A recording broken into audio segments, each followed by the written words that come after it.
Crimes You Didn't Know Were Committed by Your Favorite Celebrities, Part 5. And today we are going to be talking about Mark Wahlberg. Before starring in movies like Ted, Shooter, and Four Brothers, and before being a well-known rapper going by the stage name Marky Mark, Mark Wahlberg found himself in hot water with law enforcement multiple times due to racially motivated crimes. In 1986, only 15 years old at the time, Mark Wahlberg and a friend of his were charged for chasing around a group of black children, throwing rocks at them while chanting, "Kill the N-words," up until an ambulance driver intervened. The next day at the beach, Mark was found to be harassing another group of black children around 9 to 10 years old, and he was simultaneously gathering other white men to help him racially abuse as well as throw rocks at this group of black children. 2 years later, in 1988, Mark was charged for attacking two Vietnamese men while high off PCP. It was reported that he called one of them a Vietnam effing S-word, and then proceeded to knock him unconscious with a 5-foot wooden stick. He then went on to attack another Vietnamese man who was also a veteran, punching him in the eye later that same day. Officers reported that Wahlberg was using racial slurs to describe both men. He was found guilty of violating the civil rights of his victims, resulting in a civil rights injunction being filed against him and one of his friends, and the case was settled later the following month.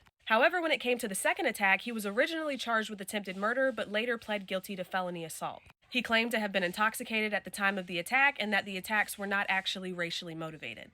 Due to the previous civil rights injunction forbidding him from threatening, attacking, or intimidating anyone based off of their race or nationality, he was found in contempt of court and sentenced to 2 years in prison. However, he only served 45 days. In 2014, Mark Wahlberg attempted to receive a pardon for his crimes, requesting to have it wiped from his record. He stated that while his celebrity status should in no way, shape, or form be the reason that he is granted a pardon, he still hoped that his recent actions would show that he was a changed man. He went on to give a statement that said, "I am deeply sorry for the actions that I took on the night of April 8, 1988, as well as for any lasting damage I may have caused my victims. Since that time, I have dedicated myself to becoming a better person and citizen so I can be a role model for not only my children, but other people as well." He dropped the request for a pardon in 2016, and then in a 2020 interview, he said that he had already done the work to make amends. He put out a statement saying, "I took it upon myself to own up to my mistakes, to go against the grain and not be a part of the gang anymore, to say that I was going to go and do my own thing. It made it 10 times harder to walk from my home to the train station, school, or even work,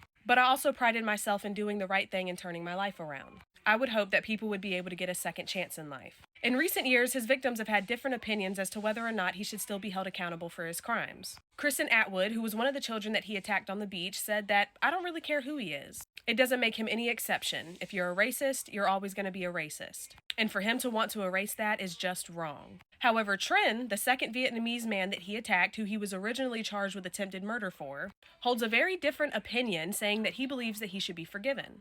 It was originally reported that Wahlberg had blinded Trinh during the attack, but Trinh later went on to put out a statement that he had actually lost his eye in the war when a grenade exploded. He went on to say that Mark was young and reckless, but I forgive him now. Everyone deserves a second chance, and I would like to see him get a pardon.